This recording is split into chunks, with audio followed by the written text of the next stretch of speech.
Walton fridge কিনে অনেকের মতো আপনিও হয়ে যেতে পারেন মিলেনিয়াল। সেরা পণ্যের সেরা অফার।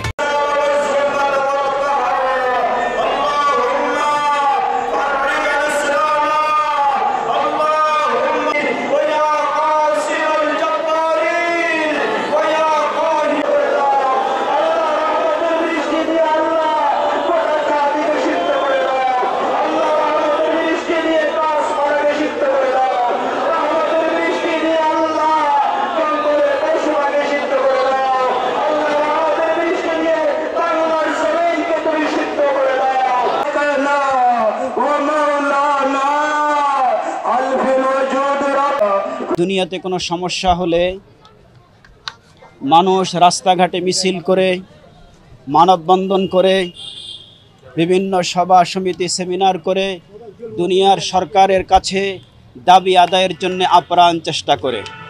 শেষ পর্যন্ত এক পর্যায়ে দেশ ও জাতি ঐক্যবদ্ধ হয়ে নিজেদের দাবি আদায় করতে সক্ষম হয়।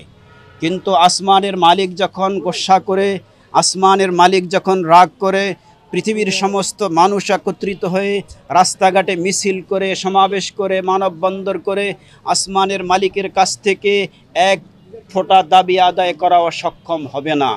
আসমানের মালিকের কাছ থেকে দাবি আদায় করার সবচেয়ে বড় হাতিয়ার হলো মুসলিম জাতির জন্যে দুহাত তুলে রোনাজারি করা। আসমানের মালিকের কাছ থেকে দাবি আদায় করার জন্য যথেষ্ট একজন ইমানদার মুসলমানের দু ফোঁটা চোখের পানি।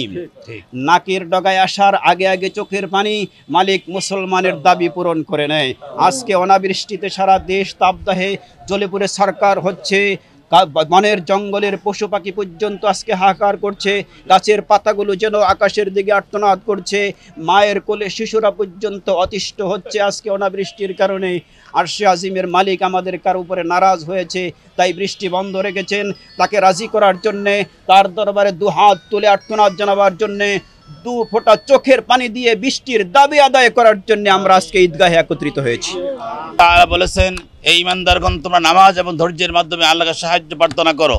আমরা এই পছন্দের গরমের মধ্যে সারা দেশব্যাপী প্রায় 40 ডিগ্রির উপরে সেলসিয়াস উঠেছে।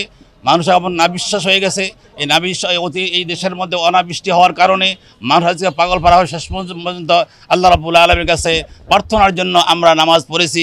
আমরা আশা করি আল্লাহ রাব্বুল আলামিন আজকে আমাদের ইস্তিসকা নামাজের মাধ্যমে আল্লাহ রহমতের বাড়ি বর্ষণ করে এই জাতিকে, এই মাখলুককে, এই আমাদের যে চৌচির হয়ে গেছে জমিন, সেগুলোকে আল্লাহ রাব্বুল আলামিন প্রশস্ত করার জন্য আল্লাহ রহমত বর্ষণ করেন। এই প্রত্যাশা আমরা রেখে আমরা সকলকে ধৈর্য সহকারে আল্লাহর কাছে নামাজ এবং ধৈর্যের মাধ্যমে সাহায্য কামনা করার জন্য জাতির কাছে আমার আহ্বান রইল। এই আয়োজন হচ্ছে বৃষ্টির কামনা করে, আল্লাহর কাছে তওবা করে বৃষ্টির জন্য।